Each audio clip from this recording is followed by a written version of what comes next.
assim, velho, voltar janeiro. Guilherme, eu comentei com os É meninos do uma nono ano, hoje hipótese. estou comentando com vocês, que eu acredito que a gente tinha que voltar às aulas, né? Que só vai voltar a aula ano que vem, né, gente? Isso aí é sabido. É, Mas, por exemplo, se a aula for começar em março, a gente tinha que voltar em fevereiro com vocês ainda na primeira série, entendeu? Para a gente Ia arrematar. ficar bem melhor, só para fechar o ano.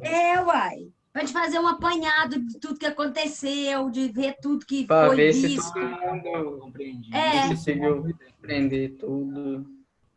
para a gente Aí contar um as mês piadas que a gente imersivo. contaria e não pôde. É, Um mês também imersivo. porque na amnésia.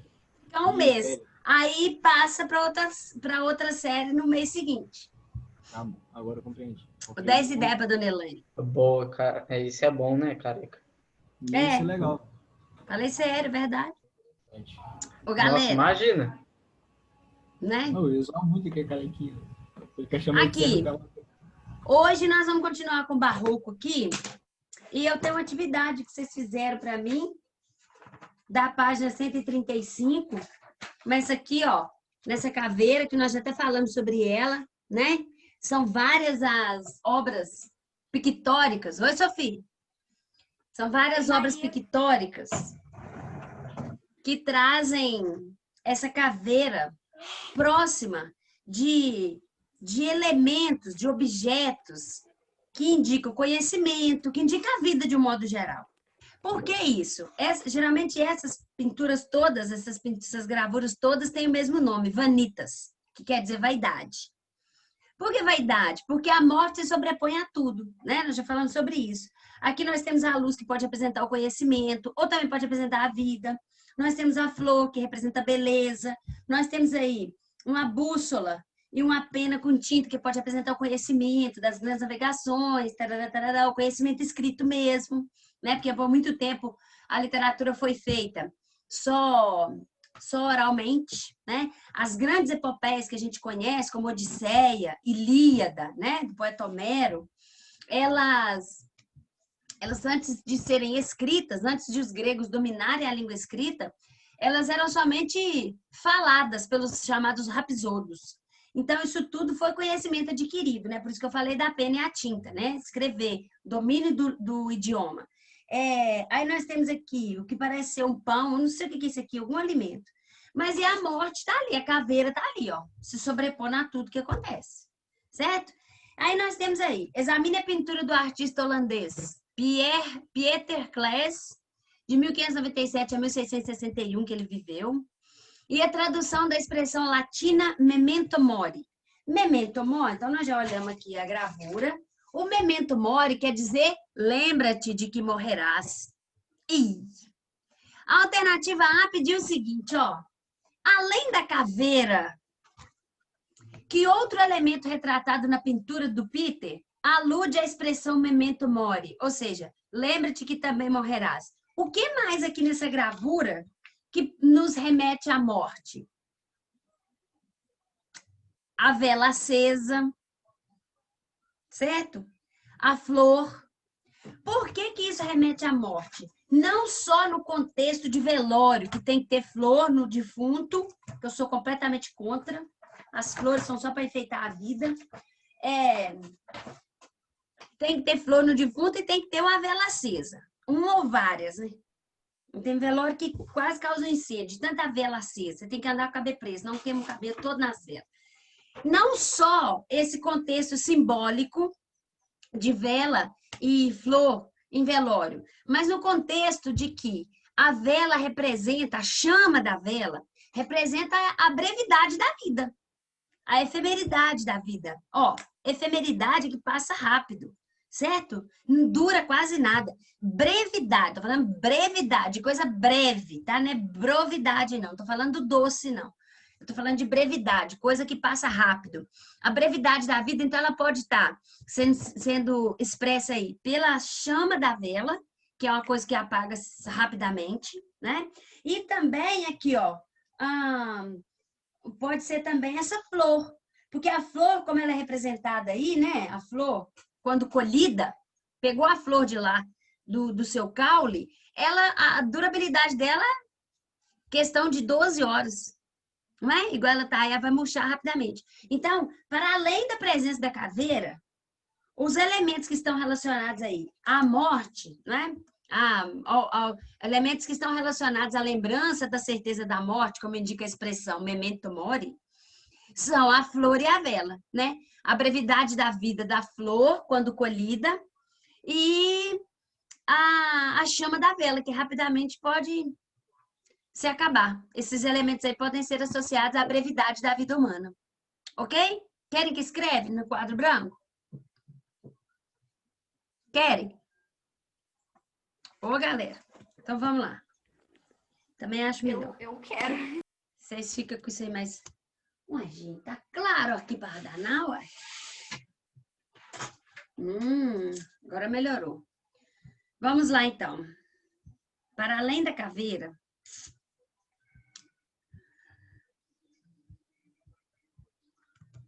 para além da presença da caveira,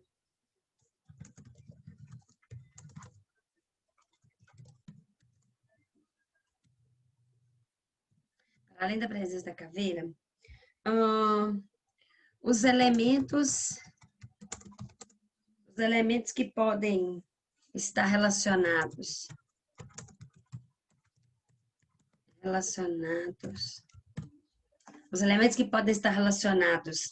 à lembrança da certeza da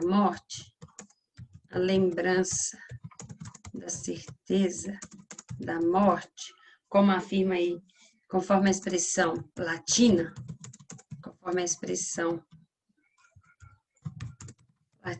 indica, memento mori,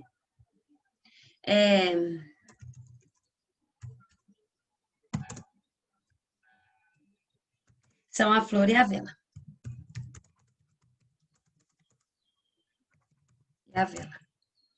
A durabilidade da flor, eu vou colocar aqui então, a brevidade da flor depois de colhida, e a chama da vela que rapidamente se consome.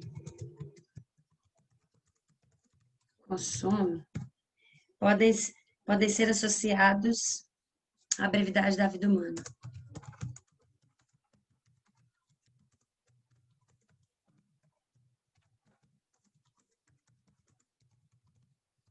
A brevidade da vida humana. Brevidade da vida humana é um dos carros-chefes do barroco, né? Deixa eu colocar aqui que página que é isso. Exercício de aprendizagem, página.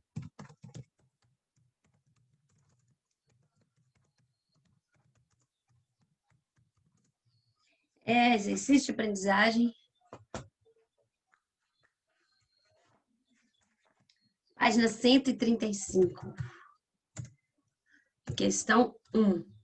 Esse aqui é a letra A. Agora nós vamos para a letra B. A letra B... Gente, se não entender, pergunta aí, hein? A letra B, ainda falando sobre essa obra aí pictórica, né? A letra B pergunta o seguinte: tendo em vista o contexto da sua produção, o contexto da produção é quando que foi produzida a obra, ó. Esse cara viveu aí, esse Peter viveu entre 1597 e 1661. Então, final do século XVIII, final do século XVI, deixa eu ver. Não. Final do século XVI e início do século XVII. Não é isso? É isso? Tendo em vista o contexto da sua produção, a temática explorada pela pintura remete mais diretamente a qual escola literária? Essa temática remete ao barroco, né? O barroco aconteceu aí em fim do século XVII, meados do século XVIII, né? E porque, além disso, para além dessa informação, pediu para justificar aqui. Por que nós sabemos que é barroco, né? A data da pintura estabelece, assim, essa relação com o barroco. Mas é fundamental perceber que essa temática de brevidade da vida humana, de efemeridade da vida humana, é uma das principais características barrocas, não é? Então, ó, a data da pintura a data da pintura, remete ao período histórico,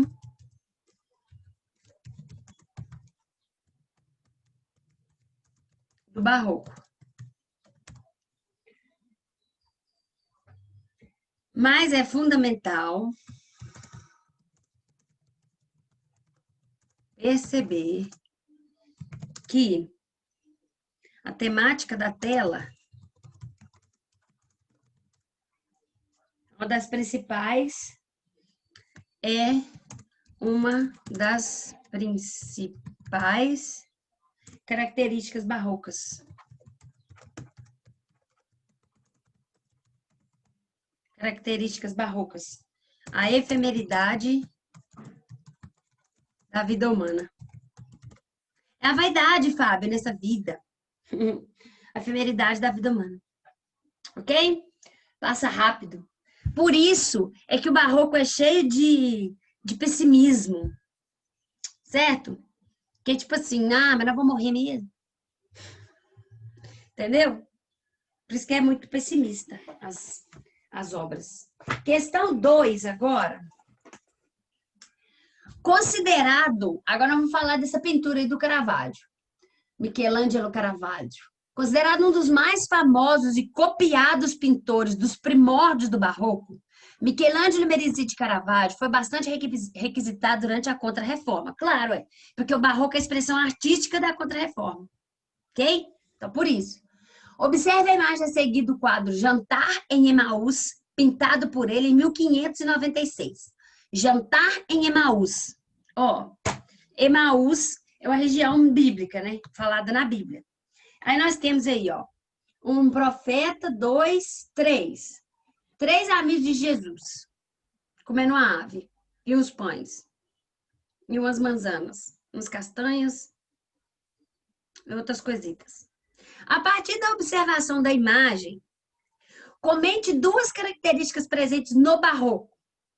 Gente, primeiro, temas religiosos. Segundo, contraste. Olha o contraste de claro e escuro. Parece que as figuras emergem das sombras, como eu falei para vocês, né? O contraste do Barroco no plano literário são as figuras de linguagem, antítese e paradoxo, né? Nasce o sol e não dura mais que um dia, depois da luz se segue a noite escura. Nasce, morre, sol, noite e dia, né? Luz e escuridão, no plano literário, né? No escrito. Agora, no plano pictórico, como é que a gente percebe esse contraste? Esse contraste claro e escuro, certo? Outra característica do Barroco que é a dramaticidade da cena. Parece que o cara ali tá bravo, reclamando, mas não pode, Jesus, tá até com os braços abertos, assim, tipo eu na sala dos professores, que faz assim e derruba todos os cafés de todo mundo. Tem dia que eu vou conversar, eu seguro meus braços, né? Porque não derrubo o café de todo mundo. Mas o cara tá ali meio nervoso, Tá com muita paciência, não. Jesus fala, calma, meu filho, com a palavra de Deus não pode ser desse jeito, senão a gente vira lobo também. A gente é cordeiro, calma, coração. Isso que é a dramaticidade da cena. Ela é expressa pelas feições e pelos gestos das pessoas envolvidas, ok? Então, vamos lá. Vamos sintetizar aqui. Comente 2 características presentes no Barroco. Vamos comentar, então. Algumas das características, questão número 2, letra A. Meu Deus, não pode, Senhor! Algumas características.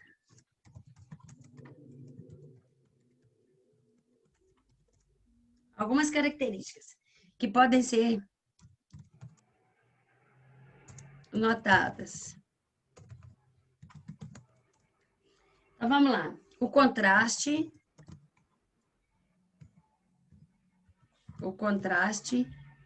claro e escuro. Eu não vou colocar não, tá?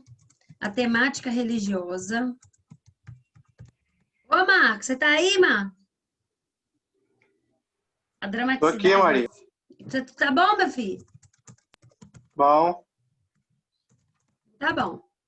E a dramaticidade da cena que é expressada aí pelas feições de disposição dos personagens na cena. E a dramaticidade da cena. Agora eu vou colocar aqui para vocês ficarem. Expressada Opa! Pelas feições e disposições das personagens. Disposições das personagens. Ô, Marcos, acabou de ver o Lúcifer? Acabei já, Maria. Pois é, cara, eu parei. Não consegui Bem continuar. fraco que ficou, Maria. É porque, na verdade, assim, eu só assisto se meu marido estiver assistindo, né? Não tem assim, ó. Ficou eu bem sentar... fraquinho, Maria. Oi? Ficou bem fraquinha a série, Maria. Ficou? Ficou. Ai, Marcos. Mas a série era porreta, rapaz. O que houve? Ah, ficou bem fraquinha. Parece que inventaram demais e não teve muito o que fazer. Não teve muito pra onde correr, né? Ficou igual Lost. Ficou Vocês igual estão Lost. ligados que Lúcifer é do universo da DC, né? Esse Lúcifer. Sim. Ah, é? É. Uai, Ele é faz baseado em parte dos quadrinhos? quadrinhos. É mesmo? Eu não Esse sabia. é engraçado mesmo, porque quando eu soube disso, caraca, velho. Agora todos vamos correr e comprar quadrinhos de Lúcifer.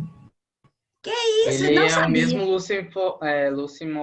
Ih, meu Deus, agora fugiu o nome do cara. Lucimore Star. É o mesmo dos quadrinhos da DC. Ah, que doideira. Eu também, assim, eu não sou entendida de quadrinhos, não, né? Mas eu gosto mais dos heróis da Marvel. Da DC eu quase não sei nada mesmo, não, sabe? Mas não Os heróis da sabia. DC são bons, só que a parte cinematográfica que eles fizeram que tá ficando ruim. Hum, O universo da o DC é bem melhor, pra falar a real. cinematográfico da DC que eu vi foi o Batman. E eu não gostei, não, aquela série. Porque aquele cara, aquele pinguim, né? Ele é muito maquiavélico, ele é nojento, ele é... Nossa, ele é... Nossa, faz mal. Tem que conhecer o Coringa, então. Não dei conta de assistir, não. Eu falei pro meu Coringa é o esposo aqui, melhor ó, personagem já feito. Ele e o Deus me Batman. livre. Dei conta de ver, não. Aqui, cliquei fora, que ódio. Eu faço isso direto. Ui. Elas no show, supera isso tudo aí, pronto, acabou, velho. Já era. Ai, vou colocar outro. Aqui, que doideira, hein? Não sabia, não. Eu tô trabalhando história em quadrinho com a outra turma, vou comentar com eles. Ah, não posso comentar com eles do Lúcifer, né? Lúcifer não é próprio para aqueles meninos, não. Pior É que a turma da irmã da Sofia. a série é muito boa e é engraçado que nem é tão pesado como só por causa do nome, sabe? Aham. Ô, Maria, se quiser ver uma série mais pesada assim, com o seu marido lá, é Criminal Mind. Ah, Criminal Mais eu já comecei a assistir. Nossa, é doente demais aquele cara. Você chegou no Charles Manson? Não, Você tem que chegar lá, Maria. eu parei naquele cara que não sente dor, Sim. que se corta lá, doido. Mas todo mundo ali é doido, né? Até os investigadores, né? O Spencer Reid é o mais louco que existe, o cara é esquizofrênico. Vai. Então vamos, gente. Aqui, a letra B pediu pra gente falar, estabelecer uma relação entre o Barroco e a Contra-Reforma. Ué, relação estritamente. Mas para falar dessa relação entre o Barroco e a Contra-Reforma, a gente vai falar de a gente estabelece relações com outras áreas do conhecimento também, como história, filosofia, né? Porque a Contra-Reforma, ela serviu ao Barroco como se o Barroco serviu à Contra-Reforma, né? Melhor dizendo, como se fosse um cartaz, um panfleto, né? Para divulgar as ideias do catolicismo.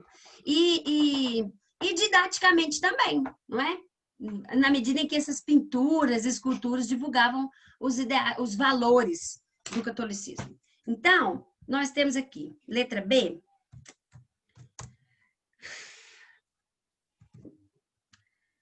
Podemos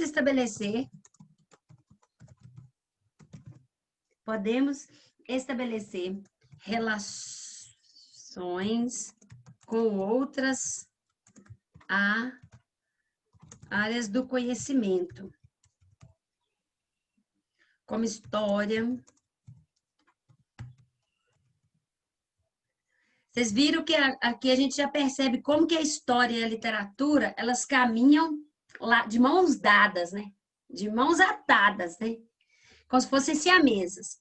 Porque a literatura, a arte, de um modo geral, ela é expressão dos movimentos, das manifestações que surgem na sociedade, ué. A sociedade é palco de transformações o tempo todo, certo? A arte, né, a literatura, é a responsável por pegar isso tudo e transformar e devolver para a sociedade, tá certo? Então, por isso que a literatura e a arte, elas caminham muito juntas, né? A gente está vendo isso aqui no Barroco, né? Aconteceu a Reforma Protestante e aí esse movimento literário barroco já é um movimento de contra-reforma. Então, é atrelado à história, tá certo? Os pintores da época, todos foram, né? Tiveram esse incentivo da igreja e tiveram esse intuito de fazer obras com esse caráter didático, pedagógico mesmo, né? De mostrar os valores do catolicismo. Por quê? Porque estava acontecendo a reforma, tinha acontecido a reforma. Então, a gente percebe como que a arte está estritamente ligada à história, né? E também à filosofia, né? E aí a gente vai perceber isso mais ainda quando a gente estudar agora a próxima corrente literária, que é o arcadismo, né? Depois do barroco vem o arcadismo. Quem figura no arcadismo? O arcadismo aconteceu ali durante a Inconfidência Mineira. Os dois grandes nomes do arcadismo brasileiro, aí, o arcadismo floresceu em Ouro Preto, né? Que eu falo que o barroco é nosso, o arcadismo ainda é mais nosso. O barroco e o arcadismo floresceram em Ouro Preto. Aconteceu em Ouro Preto o arcadismo na mesma época da Inconfidência Mineira. Os dois grandes nomes de poetas que figuram no arcadismo, porque o arcadismo também só tem poesia, os dois grandes nomes são Cláudio Manuel da Costa e Tomás Antônio Gonzaga, que eram amigos íntimos e que até foram presos juntos com Joaquim José da Silva Xavier, os Inconfidentes. Entende?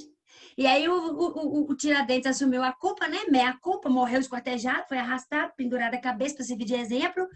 E os outros dois ainda continuaram sendo perseguidos, né? O Cláudio Manuel da Costa morreu, conta essa história que ele tem morrido envenenado, ali onde é o Museu da Moeda, em Ouro Preto. Tem até uma sala lá com a plaquinha aqui, dia tal, tal, tal, do ano tal, foi encontrado o corpo de Cláudio Manuel da Costa. E o Tomás Antônio Gonzaga, ele acabou sendo perseguido no Brasil porque ele escreveu as cartas chilenas, que era uma crítica ao governo do Chile, mas na verdade era o governo português do Brasil. Ele escreveu cartas chilenas em que ele fazia críticas ferrenhas ao governo. Ele acabou sendo perseguido e não era nada abertamente, né? Era tudo implícito, mas era crítica. Ele acabou sendo perseguido, preso, depois foi mandado para a África. Acabou se casando por lá e se enriquecendo e morrendo por lá. Mas eles foram perseguidos também. Entende? Aí você percebe como que a literatura está grudadinha na história. Né? Porque a gente vai ver aí os grandes figurões da literatura eram amigos íntimos do grande figurão da história mineira. Né? Nosso Marte Tiradentes. Então vamos poder estabelecer relações com outras áreas do conhecimento, como história e filosofia. Para mostrar que a arte barroca... Deixa eu puxar isso aqui de novo, sem clicar.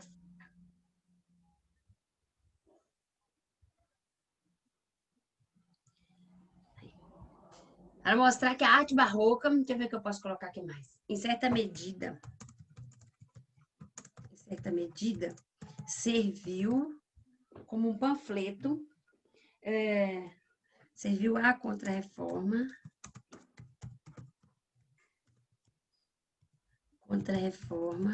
como um panfleto, ou seja, divulgando os ideais, né, da Contra-Reforma, com cartaz. E, digamos, ou didático, na medida em que essas pinturas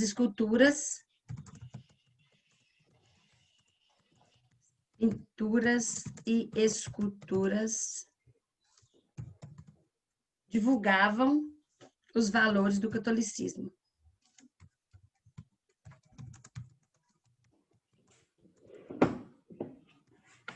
Que era o ideal barroco. Ok? Entendido? Compreendido até então? Então, essa aqui é a nossa correção. Nós podemos printar essa tela aqui para mandar no grupo, Eu vou até... Como é que eu faço isso, hein? Não, já vai ficar salva lá.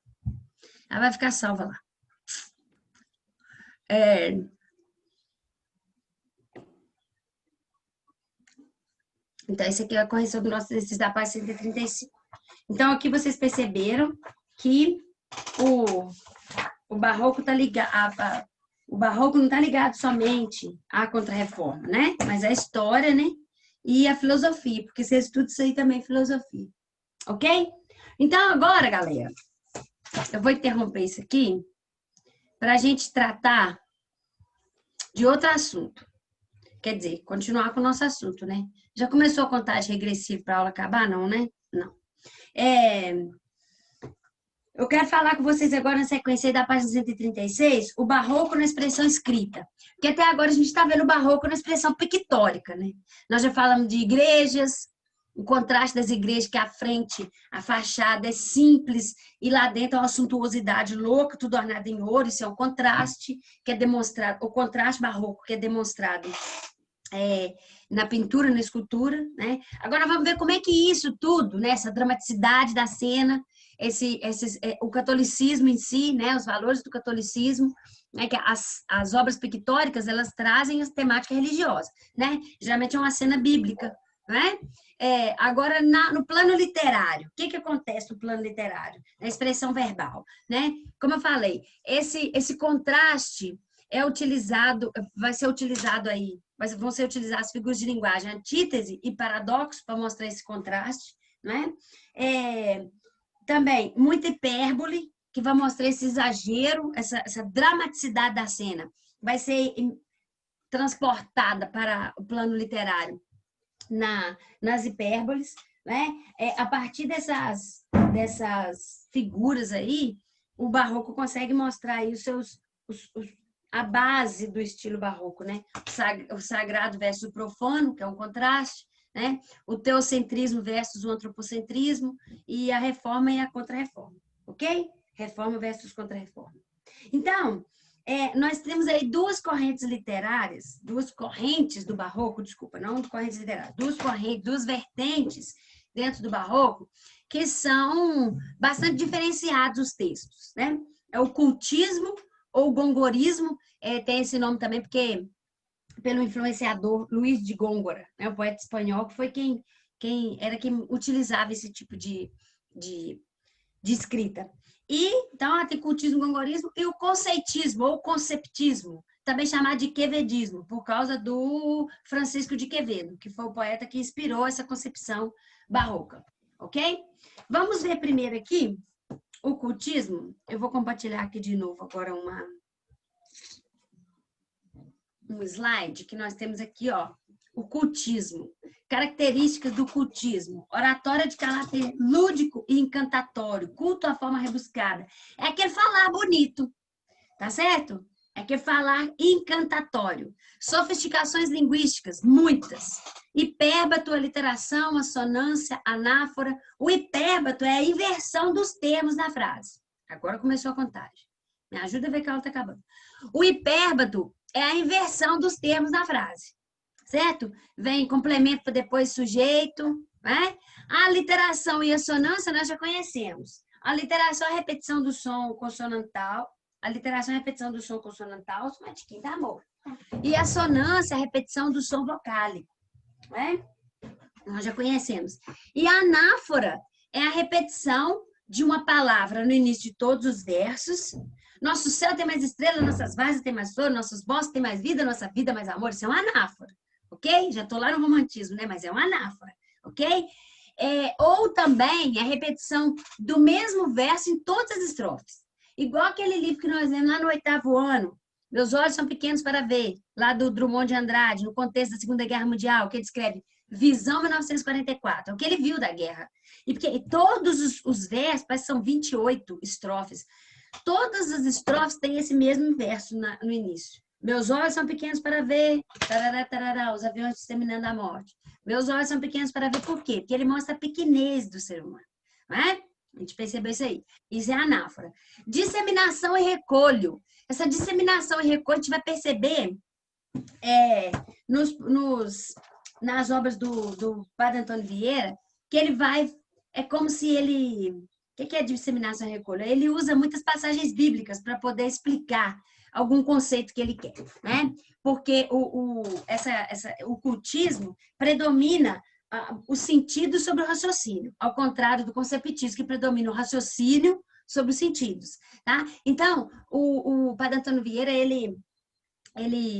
às vezes ele usa, por exemplo, o disseminação e recolho. Quando ele vai falar de alguma situação em vigência na sociedade, aí ele se vale de uma passagem bíblica. Aí ele fala sobre aquele semeador, parábola de semeador. O semeador saiu para semear, um pouco de semente caiu no chão pedregoso, e as sementes não cresceram, não vingaram, porque o chão era arenoso. A outra parte foi comida pelos passarinhos, a outra parte caiu no terreno cheio de espinhos, os espinhos sufocaram. E a outra parte foi que caiu em terra boa, a pequena parte que frutificou. Aí ele, disseminação, espalhou o conceito. Agora ele volta recolhendo e explicando. Essa parte que caiu no coração bom são esses homens que prezam a palavra de Deus, que vivem a palavra de Deus, tarará, tarará, na Bahia, tarará, do século tal. Essa parte da palavra que da semeadura que caiu no terreno pedregoso ou fosse focar pelos espinhos, são os corações humanos que recebem a palavra, mas não deixam que a frutifica. Então, espalhou, agora está recolhendo, explicando. Compreendeu o que é essa disseminação e recolho? Né? Eles jogam ideia do raciocínio e depois volta amarrando os fatos, né? No seu discurso. Aí na página de vocês tem um exemplo. Deixa eu ver se eu coloquei esse exemplo aqui. Meu Deus. Não é esse. Esse aqui não. Ai. Vamos assim mesmo. Tá me dando problema. Não gosto de problema. Cadê? Eu tenho aqui um exemplo do cultismo. O todo sem a parte não é todo. A parte sem o todo não é parte. Mas se a parte o faz todo sendo parte, não se diga que é parte sendo todo. É o mesmo exemplo que está aí para vocês, né? O poeminha do Gregório de Matos. O Gregório de Matos Guerra usava muito cultismo. E o padre Antônio Vieira usava mais o conceptismo. E ele criticava o cultismo. Ele falava que se a palavra de Deus não estava surtindo efeito, é porque as pessoas estavam falando uma linguagem verborrágica, que fala, e você não entende nada, né? Só enche linguiça, e não estava falando para atingir os fiéis. Tá? Então ele criticava muito. Vamos voltar aqui só para a gente ver agora as características do conceptismo, também chamado de conceitismo ou quevedismo. Está lá na sua página 137. Vai acompanhando comigo, galerinha, e vai riscando aí. Se vocês quiserem, eu posso mandar esse. Já mandei esse slide para vocês, já? Acho que já. Acho que já. Também acho que já, para vocês fazerem o teste. Isso mesmo. Então, esse conceitismo aí é um outro modo, uma outra vertente do barroco, né? Uma nova concepção desse conceitismo. Aí nós vamos usar muito jogo de ideias, né? O abstrato por meio do concreto, né? Jogo de ideias. Predomina aqui o pensamento lógico sobre os sentidos, o contrário do cultismo, que predomina o sentido sobre o pensamento lógico. E aí nós vamos ter uma lógica formal com a utilização de sofismas e silogismo. O que é sofisma? Sofisma é você explicar uma ideia abstrata a partir de uma ideia concreta. Tá certo? Por exemplo, ele compara a palavra de Deus com a pregação com o céu. O céu. Deus não fez o céu em xadrez de estrelas, né? Ele fez... A pregação também não pode ser assim. Tem que ser onde está branco é branco, onde está preto é preto, porque não pode ser confusa a linguagem, né? E essa outra parte que fala aqui do silogismo, o que é silogismo? É quando eu tenho duas verdades indiscutíveis, duas premissas, que é coisa verdadeira. A partir dessas duas premissas, eu consigo tirar a terceira conclusão. Ou seja, raciocínio dedutivo a partir de duas verdades, de duas premissas. Por exemplo,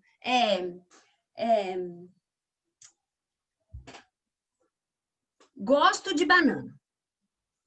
A banana é uma fruta. Logo, eu gosto de fruta. Todos os gregos... Não, todos os homens são mortais. É uma verdade indiscutível isso. Todos os homens são mortais. Os gregos são homens. Esquece a parte de boiolagem do Júlio César lá de Roma, esquece essa parte que isso era normal naquela época. Eu estou falando de humano. Porque senão vocês entram com essas ideias aí na minha aula. Todos os homens são mortais. É uma verdade indiscutível. Todos os gregos são homens, então logo os gregos são mortais. Entendeu o que é o silogismo? Eu tenho duas verdades, o silogismo é estruturado a partir de duas verdades de uma terceira conclusão. Entendeu? Aí o padre vai falar disso assim, ó. Deixa eu ver se aqui essa apostila tem. Ó, todos os homens que devem alguma coisa ao outro e não paga, está devendo a Deus. Os grandes proprietários da Bahia devem serviço e não paga. Então, o que quer dizer? Que está devendo a Deus. Entendeu? Ele vai usando isso aí, conceptismo. O principal representante do cultismo é o Gregório, o principal representante do conceptismo é o Padre Antônio Vieira. Mas eles também escrevem nas duas vertentes, ok? Ó, aí nós temos um exemplo, então, do conceptismo. Muito grande é vosso amor e o meu delito, porém pode ter fim todo pecar, e não o vosso amor, que é infinito. Esta razão me obriga a confiar que, por mais que eu pequei neste conflito, esperem vosso amor de me salvar. Ó, que linguagem um tanto quanto atrevida, não é? É uma linguagem atrevida do conceptismo, porque ele fala assim, ó, eu sei que eu peco, meu Senhor, mas faz parte da natureza humana pecar, assim como faz parte da sua natureza divina me perdoar. Eu tenho certeza que o Senhor vai me perdoar. Então, essa razão me obriga a confiar que, por mais que eu pequei, neste conflito espero em vosso amor de me salvar. E a sequência desse poema aqui é bastante bacana, que ele fala assim, olha, não queira perder o seu reino em uma só ovelha. Tipo assim, eu sou a ovelha perdida. Ele fala, eu sou a ovelha perdida. Não, o senhor não vai querer perder o seu reino numa ovelha, o senhor vai ter que me salvar. Tipo isso. Por quê? Por causa desse contraste que o homem barroco vive, né? Entre a efemeridade da vida, né? A brevidade da vida, entre o profano e o sagrado, que é aproveitar os prazeres mundanos, não só prazeres carnais, mas também prazeres materiais, né? Que nós vimos ali que a caveira está ali próximo do conhecimento, de tudo que representa o conhecimento humano, né? Mas ele quer aproveitar isso, mas ele sabe que o maior tesouro que tem que juntar é o espiritual, ok? Ó, aí nós temos aí na sua página 137 ainda um quadro comparativo entre barroco e classicismo. É bastante bacana que vocês analisem isso aqui direitinho, prestem bastante atenção, porque isso aqui é muito bom para vocês verem o que muda, né? Que até agora nós estamos estudando classicismo, né? A métrica, os temas voltados para a antiguidade grega e romana. Então, é bastante bom vocês verem isso daqui, tá? E depois nós vamos ver o barroco no Brasil. Compreendido, meus amores? É só isso por hoje. Aí vocês vão olhando esse slide que eu mandei, vão tirando dúvida comigo. E beijo, beijo, tchau, tchau. Fica com Deus. Obrigado pela presença. Ei, Maria. Maria, a série que eu te falei não é Mind Hunter, não. É Criminal Mind, não. É Mind Hunter. Ah, Mind essa eu nunca vi, não. Ah, vou procurar, então. Essa é legal. Ela é em fotos reais, Maria, tudo real. Ela começa com um cara falando que é invisível, é bem legalzinho. Ah, que Aí depois doido, que ele medo que me deu. fica- Ainda é